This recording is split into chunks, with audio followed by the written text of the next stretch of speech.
स्वागत है आपका फिर से हमारे चैनल बिलियंस 53 में। तो हमने इसके प्रीवियस लेक्चर नंबर 8 में एसएसटी 5वें पेपर में हम लोग अति लघु उत्तरीय प्रश्नों का सीरीज पढ़ रहे हैं। राजन सीरीज के जो भी इंपॉर्टेंट प्रश्न है हम लोग पढ़ रहे हैं। तो चलिए, जो भी सेकंड सेमेस्टर वाले हैं चैनल को सब्सक्राइब कर लीजिए, वीडियो पसंद है तो लाइक कर दीजिए, और आपको कुछ नहीं समझ में आता आप लोग कमेंट कर देंगे, टेलीग्राम जुड़ के पीडीएफ डाउनलोड कर लेंगे। फर्स्ट और सेकंड सेमेस्टर वाले को आप हमारा पूरा प्लेलिस्ट सजेस्ट कर देंगे। चैनल में जाइए और वहाँ पर प्ले लिस्ट में मैंने बना दिया first, second, third, fourth, fifth, seven, eight, 8 paper प्रथम सेमेस्टर का। तो जाइए एक एक सब्जेक्ट आप पारा पारी देख लीजिए और समझ लीजिए, पढ़ लीजिए, बारी बारी से करके समझ लीजिए।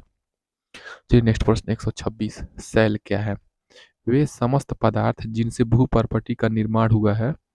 तो हमारा भू परपटी क्या है? तो पृथ्वी का जो संरचना है देखिए यही है। यही क्या है? भू परपटी क्रस्ट है, क्रस्ट में इंग्लिश में कहते हैं, और भू परपटी हिंदी। मेंटल है ये, और उसके बाद कोर है। कोर में भी क्या है? आंतरिक कोर है और बाह्य कोर है।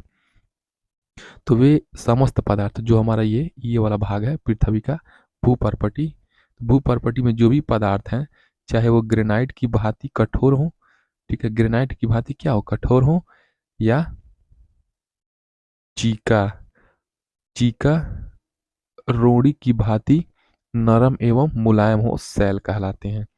ग्रेनाइट की भांति कठोर हो, चाहे जो चीका होती है, रोड़ी होती है, उसकी भांति नरम यानी कि कठोर हो या मुलायम हो, तो भूपर्वती में जो भी, उनको हम लोग क्या कहेंगे? सेल कहलाते हैं। नेक्स्ट प्रश्न देखिए 127। प्रश्न नंबर 127 क्या है? चट्टानों के कितने भेद हैं? तो चट्टानों के 3 भेद हैं जो निम्नलिखित हैं: आग्नेय चट्टान, अवसादी चट्टान, रूपांतरित चट्टान। ठीक है, चट्टान या सेल, तो आग्नेय सेल, अवसादी सेल या रूपांतरित सेल। नेक्स्ट प्रश्न 128 देखिए, चंद्र दिवस किसे कहते हैं? तो 24 घंटे 50 मिनट, 24 घंटे 50 मिनट का वह समय जिस दौरान चंद्रमा की सीध में पृथ्वी पर स्थित, तो मान लीजिए ये चंद्रमा है, ये चंद्रमा की सीध में, तो चंद्रमा की सीध में देखिए ये हमारा पृथ्वी पर स्थित बिंदु पुनः एक बार घूमकर चंद्रमा के, तो 24 घंटे 50 मिनट का वह समय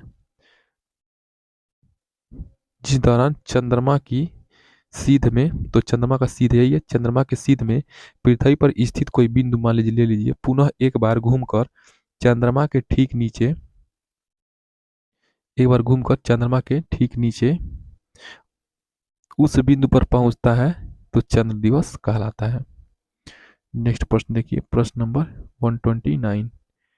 129 क्या है? चंद्रमा किससे प्रकाशित होता है?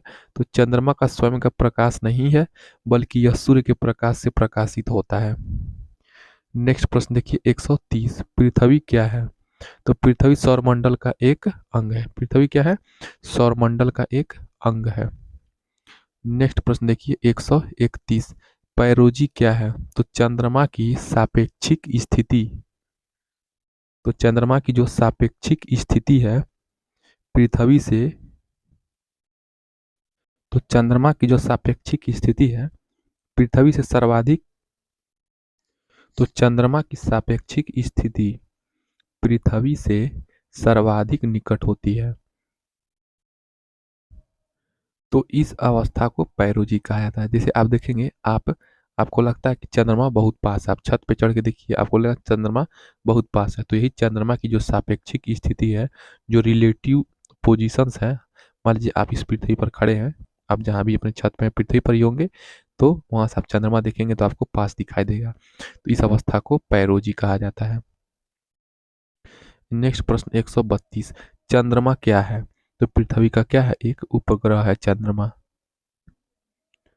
नेक्स्ट प्रश्न देखिए 133, ग्रहण किसे कहते हैं? तो यदि किसी एक प्रकाश बिंदु से मुक्त होने वाले प्रकाश के मार्ग में कोई वस्तु आ जाती है, तो उससे एक छाया बनती है जिसे ग्रहण कहते हैं। तो ग्रहण किसे कहते हैं? तो जो सूर्य है और ये मान लीजिए हमारा पृथ्वी है, इसके बीच चंद्रमा आ जाती है, तो इस वस्तु के आने से हमारे पृथ्वी पे इस सूर्य के प्रकाश वाली मार्ग में क्या होती है? ये चंद्रमा बाधा डालती है, तो क्या होती है? इसी को ग्रहण कहते हैं। या तो यहाँ पे चंद्रमा होगी, या तो सूर्य और चंद्रमा के बीच में, यहाँ बीच में पृथ्वी आ जाएगी। इसी को ग्रहण कहते हैं। नेक्स्ट प्रश्न उसको जियोग्राफी की भाषा में, प्रश्न नंबर 134, चंद्र ग्रहण कब होता है? तो जब पृथ्वी क्या होती है, हमारा जो पृथ्वी होती है अर्थ, वो सूर्य और चंद्रमा के मध्य में अवस्थित होती है, तो चंद्रमा पर सूर्य का प्रकाश नहीं जा पाता। पृथ्वी हमारी बड़ी है चंद्रमा से, तो जो सूर्य से प्रकाश आने वाली है सब प्रकाश को रोक देती है। पृथ्वी, चंद्रमा क्या होती है, प्रकाशहीन हो जाती है, प्रकाश नहीं जा पाता है। बल्कि पृथ्वी की छाया चंद्रमा पर पड़ने लगती है। तो पृथ्वी की छाया क्या होती है, चंद्रमा पर पड़ने लगती है, तब चंद्र ग्रहण होता है। नेक्स्ट प्रश्न देखिए 135। प्रश्न नंबर 135 क्या है? चंद्र ग्रहण की घटना सदैव कब होती है? तो चंद्र ग्रहण की घटना हमेशा पूर्णिमा तिथि को होती है। नेक्स्ट प्रश्न 136, अपक्षय कितने प्रकार का होता है? तो अपक्षय 3 प्रकार का होता है, भौतिक अपक्षय, रासायनिक अपक्षय एवं जैविक अपक्षय। नेक्स्ट प्रश्न देखिए, प्रश्न नंबर 137। प्रश्न नंबर 137 क्या है? हिमानी किसे कहते हैं? तो बर्फ के गतिशील ढेर को हिमानी कहते हैं। तो बहुत सारा अमाउंट में अगर बर्फ मूव कर रहा है तो उसको हम लोग हिमानी कहते हैं। नेक्स्ट प्रश्न देखिए 138। प्रश्न नंबर 138 क्या है? हिमोड किसे कहते हैं? तो जब हिमानी चट्टानों को घर्षित कर, या बर्फ के बहुत सारे ढेर चट्टानों को हिमानी कहते हैं, तो इस हिमानी चट्टानों को घर्षित कर यानी कि सरका कर उसका चूर्ण पर्वत के निचले भागों में जमा कर देता है, तो इन्हें हिमोड कहते हैं। तो जब हिमानी चट्टानों को क्या करते हैं, घर्षित करके उसका चूर्ण जो होता है पर्वत के निचले भागों में जमा कर देता है, तो उसे हम लोग हिमोड कहते हैं। नेक्स्ट प्रश्न देखिए, यानी कि एक तरफ से अवक्षेप जो होता है पर्वतों के नीचे आके पूरा बर्फ इकट्ठा हो जाता है, उसी को हिमोड कहते हैं। प्रश्न नंबर 139 देखिए, रासायनिक संरचना के आधार पर आग्नेय चट्टानें कितने प्रकार की होती हैं? तो रासायनिक संरचना के आधार पर आग्नेय चट्टानें 2 प्रकार की होती हैं, अम्लीय आग्नेय चट्टान और क्षारीय आग्नेय चट्टान। तो 2 प्रकार की आग्नेय चट्टानें, अम्लीय आग्नेय चट्टान और क्षारीय आग्नेय चट्टान। नेक्स्ट प्रश्न देखिए 140। प्रश्न नंबर 140 क्या है? अवसादी चट्टानों का निर्माण कैसे होता है? तो अवसादी चट्टान वे चट्टानें हैं जो विखंडित ठोस पदार्थ से बनी हो। तो अवसादी चट्टान क्या होती हैं? जो विखंडित ठोस पदार्थ से बनी हो या जीव जंतुओं और पेड़ पौधों के जमाव से निर्मित हो।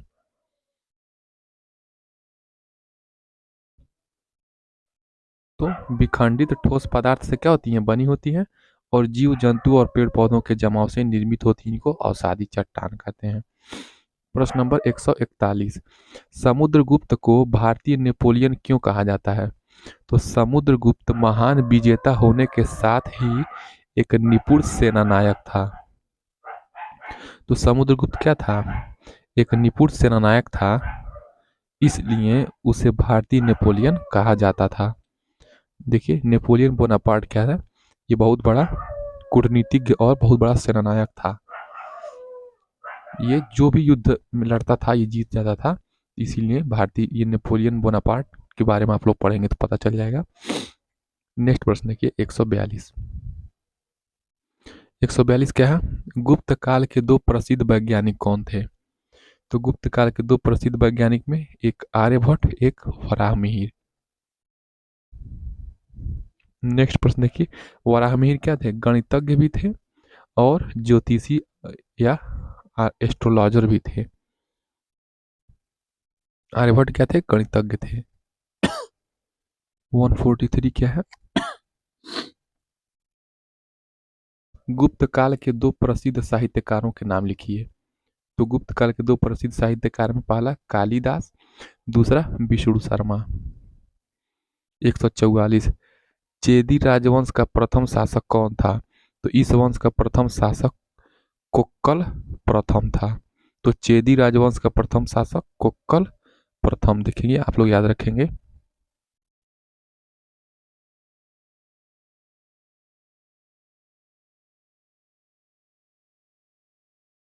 नेक्स्ट प्रश्न देखिए 145। आप लोग स्पीड बढ़ा लेंगे अगर आपको स्लो लगेगा तो। चालुक्य अथवा सोलंकी वंश की राजधानी कहाँ थी? तो इनकी राजधानी अनहिलवाड़ा में थी। तो चालुक्य और जो सोलंकी वंश था उसका राजधानी अनहिलवाड़ा में। 146। प्रतिहार वंश की स्थापना किसने की थी? तो प्रतिहार वंश की स्थापना हरिश्चंद्र ने की थी, किंतु वास्तविक प्रथम राजा नागभट्ट प्रथम था। तो प्रतिहार वंश की स्थापना हरिश्चंद्र ने की थी और वास्तविक प्रथम राजा नागभट्ट प्रथम था। प्रश्न नंबर 147। चहमान वंश का सबसे प्रसिद्ध तथा अंतिम शासक कौन था? तो पृथ्वीराज तृतीय। 1179 से 1193 ईस्वी तक इसका शासनकाल था। पृथ्वीराज तृतीय का ये चहमान वंश का सबसे प्रसिद्ध अंतिम शासक था। नेक्स्ट प्रश्न देखिए 148। 148वां प्रश्न क्या है? पाल राजवंश का प्रथम राजा कौन था? तो पाल वंश का प्रथम राजा धर्मपाल 1770 से 810 ईस्वी के बीच में। तो पाल राजवंश का प्रथम राजा धर्मपाल या 770 से 810 ईस्वी बीच का टाइम पीरियड था। देखिए 149। राजपूत काल में राज्य की आय का प्रमुख स्रोत क्या था? तो राजपूत काल में राज्य की आय का प्रमुख स्रोत भूमि कर था।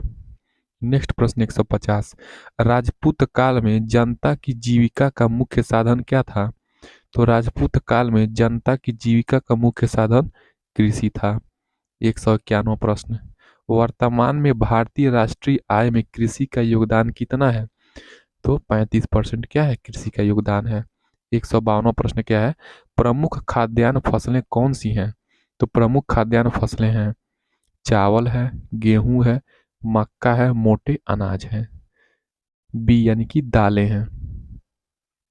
नेक्स्ट प्रश्न लास्ट प्रश्न 153। हरित क्रांति का प्रमुख दोष है? तो कुछ फसलों तक सीमित होना। हरित क्रांति में क्या है? गेहूं है, मक्का है, इन्हीं सब और चावल है। कुछ मुख्य फसलों में ही क्या है इनका पैदावार और इनको बढ़ावा दिया गया है और फसलों को नजरअंदाज किया गया है। यही क्या है प्रमुख दोष है। तो चलिए नेक्स्ट प्रश्न हम लोग नेक्स्ट वीडियो से पढ़ते हैं। चैनल को सब्सक्राइब कर दीजिए। वीडियो पसंद है तो लाइक कर दीजिए। जय हिंद।